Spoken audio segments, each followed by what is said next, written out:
Thank you, Mr. Kroll. And Mr. Zimmerman, or Dr. Zimmerman, excuse me, you are now recognized for your opening statement. Mr. Chairman, members of the committee, thank you for inviting me to speak with you about the importance of freedom of speech on college campuses. I begin by making 2 points that are intricately related to the issue. First, I believe it's important to recognize that racism in American society... Notice how we're talking about the First Amendment, free speech, and immediately this man goes to racism, which is just interesting. Both overt racism as well as more subtle but no less important forms of institutional racism is very real. Institutional racism. No one has defined that term for me yet, so if anyone please could, I would appreciate that. As far as I know, the last president we had was a person of color. Real needs to be addressed. Second, nothing that anyone might say today should undermine the critical role that colleges and universities play in American society. While these institutions are imperfect, and while those of us in the academy need to work... Aren't perfect. That's an understatement. ...toward improvement, higher education has been and remains the single best way for individuals to dramatically improve their socioeconomic status.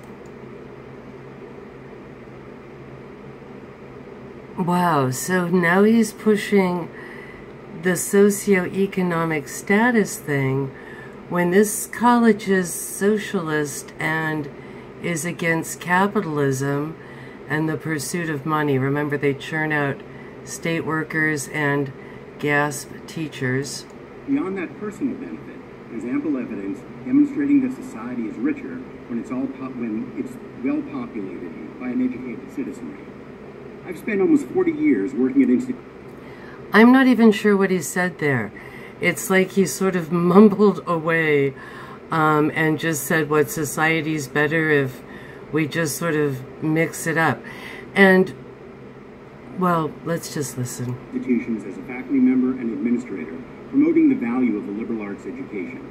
Such an education should teach students how to think rather than what to think. How to think rather than what to think. That's a bold-faced lie, and no one there is allowed to think outside the hive mind, which is so cliche at this point. It should teach them how to differentiate facts from opinions, and it should yeah, right. teach them how to articulate their thoughts cogently. How to articulate their thoughts cogently. We just saw your film professor screaming obscenities that I really would prefer not to repeat. But if anyone wishes to look at Naima Lowe or look up Brett Weinstein, we'll think about what articulation means, or being articulate or eloquent in those terms. Rather than repeating those of others. As we've all seen, there have been problems on American campuses. Some voices... Then repeating those of others, all they serve you there is rehashed Karl Marx baby cakes. ...have not been welcomed, while others have been violently excluded. Let me say... The only people excluded at Evergreen are people with their own ideas and people with higher IQs. It's so sad to see the high IQ people leave and the low IQ people get promoted. Say this as clearly as I can. This is wrong, and it must stop. But what's wrong and what must stop? What we don't need is additional legislation. We currently have all the tools we need to fix the problem. He just doesn't want to lose that nice cushy job he's got and that house out on Cooper Point in the leafy part of town. If we have the courage to use them. Courage. Does this look like the face of courage? College administrators need the courage to do what is right. College administrators and courage are, they don't really go together now, do they? Stand for principles rather than expediency. And to rip... Wow, you wonder when he wrote this and, you know... ...risk alienating some in the name of those principles. On campuses where such strong leadership exists, conflict Strong leadership. rarely escalates to crisis. At the same time, faculty members need to hold their colleagues accountable. At the same time, Mr. Doublespeak. The problems we've seen on campuses are not, I'm confident, supported by the vast number of faculty members. But most faculty have opted to remain silent, to censor themselves, and therefore they've ceded control of their institutions to a small but vocal minority. This silence is understandable.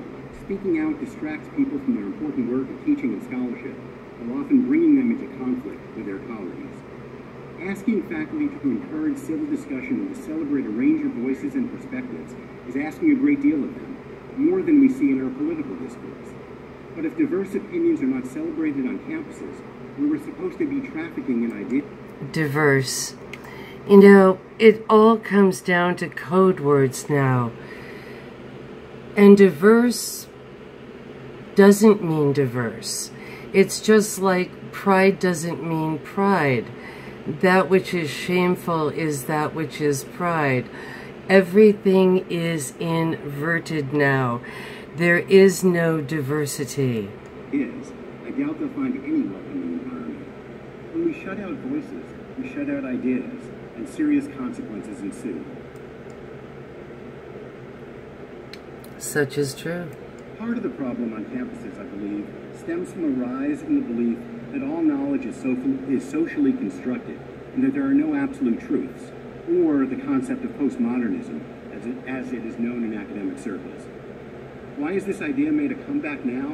One possibility is that the relentless disparagement many have leveled on disciplines in the humanities, arts, and social sciences has led to a backlash. It shouldn't be surprising that when practitioners see their fields portrayed as useless by those who promote only STEM, science, technology, engineering, and mathematics, they... Oh no, the socio-biologists are getting flushed out. And many of them, unfortunately, are rather worthless. It's sad. We all love knowledge. I would love to read Neil Postman and Marshall McLuhan. I had mentioned to someone in a comment, there are incredible social commentators. I've got a great book called Carnival Culture that's just really, really fabulous. Pushback and the resistance often manifests itself as antipathy towards science. When we marginalize certain voices, we all lose. We need to recognize that disciplines each bring something important to our understanding of the world. Privileging some fields over others yields a fragmented and incomplete picture. I say this as a scientist. As important as science is, it certainly isn't all there is. Much of the tension on campuses today... You just kind of wonder if there's a certain amount of just babbling away here. Science isn't everything there is. Just, I don't know. Comes from a similar historical silencing of certain voices. Voices of the marginalized, voices of people of color, the disabled, those with non-traditional sexual orientations, the poor, and many others. As these individuals rightfully try to insert their voices in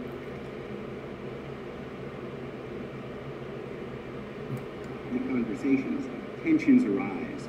But these voices deserve to be a part of the conversation. The comparison between racism, sexism, homophobia, and other equally terribly discriminatory behaviors, and a lack of appreciation for certain academic disciplines, have I ever heard that before? Should be seen only as a metaphor. In the former case, people's lives and their experiences are discounted. Without those voices, we all suffer. Obviously not equally, but we all suffer. The goal has to be to find... I'm suffering right now, listening to you.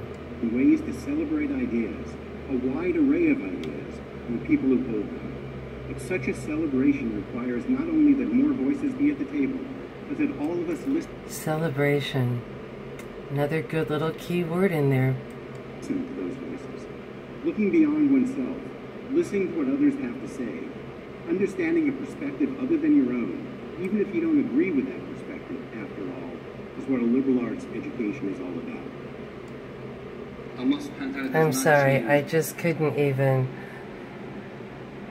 Look what it went to.